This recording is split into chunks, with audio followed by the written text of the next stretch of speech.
Today we are doing Proverbs chapter 5. I just want to give you a little side note, just my own little thought while I am reading the Bible. Proverbs talks a lot about the seductress or sexual immorality, and I see this personified as a feminine figure because back then, due to lack of birth control, it was usually the men who would go out looking for that sort of casual sex. Clearly our society has changed. Cultures are different. So I really think that it applies to both sexes. I do not believe that the Bible is sexist in that sense. I think that King Solomon at the time was giving wisdom to young men. And I think that you will understand what I mean as I read through this. So this definitely applies to men and women. Women, you still need to be careful about that seductive man who sort of lures you in and then lets you go, So, chapter 5, Nothing but Sin and Bones. Dear friend, pay close attention to this, my wisdom. Listen very closely to the way I see it. Then you'll acquire a taste for good sense. What I tell you will keep you out of trouble. The lips of a seductive woman are oh so sweet. Her soft words are oh so smooth. But it won't be long before she's gravel in your mouth, a pain in your gut, a wound in your heart. She's dancing down the primrose path to death. She's headed straight for hell and taking you with her. She hasn't a clue about real life, about who she is or where she is going. So, my friend, listen closely. Don't treat my words casually. Keep your distance from such a woman. And girls, from such a man. That's my little 2 cents. Keep your distance from such a woman. Absolutely stay out of her neighborhood. You don't want to squander your wonderful life, to waste your precious life among the hard-hearted. Why should you allow strangers to take advantage of you? Why be exploited by those who care nothing for you? You don't want to end your life full of regrets, nothing but sin and bones, saying, oh, why didn't I do what they told me? Why did I reject a disciplined life? Why didn't I listen to my mentors or take my teachers seriously? My life is ruined. I haven't one blessed thing to show for my life. Do you know the saying, drink from your own rain barrel, draw water from your own spring-fed well? It's true. Otherwise, you may one day come home and find your barrel empty and your well polluted. Your spring water is for you and you only, not to be passed around among strangers. Bless your fresh flowing fountain. Enjoy the life you married as a young man. Enjoy the wife you married. Bless your fresh flowing fountain. Enjoy the wife you married as a young man. Lovely as an angel, beautiful as a rose. Don't ever quit taking delight in her body.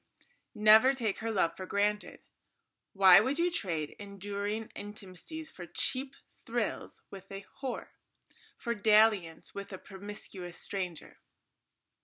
Mark well that God doesn't miss a move you make. He's aware of every step you take. The shadow of your sin will overtake you. You'll find yourself stumbling all over yourself in the dark. Death is the reward of an undisciplined life. Your foolish decisions trap you in a dead end. And that is the end of chapter 4. I think, as usual, as I say this every single time, that this has a lot to do with today. And I think it has a lot to do with this Me Too movement going around. It's, aside from actual sexual assault and rape, which is definitely the person who assaults that is their fault, the blurred line that we have made and this sort of cultural acceptance of cheating on each other, or the acceptance of, that we don't value marriage anymore. We don't value monogamous relationships anymore. We are more willing to throw it away because it might get a little dull or it doesn't look as spicy as Hollywood makes love out to be. But being with a person over a long lifetime, that shared intimacy, the fact that they know you more than anyone else in the world, it can be an absolutely wonderful thing. You know, you have to work at your relationships, definitely, but to throw away a lifetime with someone or years without trying to work on it is just sad, and you'll be left alone. I know quite a few who are. Of course, lots of things can happen, and there are nuances to that. I know. But, you know, you, as I've spoken before in a couple other videos, you should not squander your life, your body, on somebody who probably cares nothing for you. So the seductress, or the man who is a seductor, they don't care anything about you. There is that person out there who is willing to just use you, abuse you, and leave you behind. And you need to have wisdom in knowing who that is. Wisdom will help guide you in saying no to that person and just avoiding that person, in recognizing that person when you're out. I'm not saying not to go out and have fun. I love going out. But the more that I spend in God's Word and with Him, I can tell who people are, what their character are, just by talking to them. You know, it's almost like that gut feeling that you get when it's just like, that guy's a creep. You know, just move away from them. Don't go near them. Don't even play with fire. That guy, that girl, don't play with fire.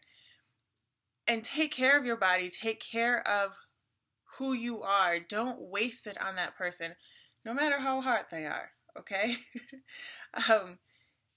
And you don't want to get to the end of your life with regrets, right? You want to live your life in a way that you get to the end and you say, what a wonderful life this was.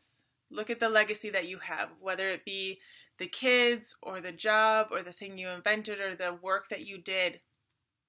Don't get to the end of your life with regrets. And the only way to do that is to lead a disciplined life, and disciplined in that you're seeking wisdom and knowledge, you're seeking to improve yourself, you're seeking God's wisdom, you're seeking the Creator who created you and how much He loves you and the plan that He thinks He has made you for, that He made you to be suited for.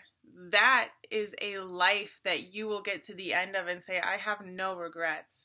I did everything to the best of my ability within each stage of my life. And the best of your ability, if you have God on your side, can produce amazing things. So once again, from God's Word, we get a lot of wisdom and just reminders of, hey, don't squander this day. Let this be a day that is like a step forward in your destiny and your future, the future that God planned just for you. You are a unique person. He has you on this earth for a unique purpose. So take advantage of this day. Don't go down the path of the seductress or the seductor. Walk forward in the plan that God has for you. And until next time, I am Kat Caldwell. If you like this video, please subscribe below. If you want to share it, I would love for you to do so. And I'll see you next time.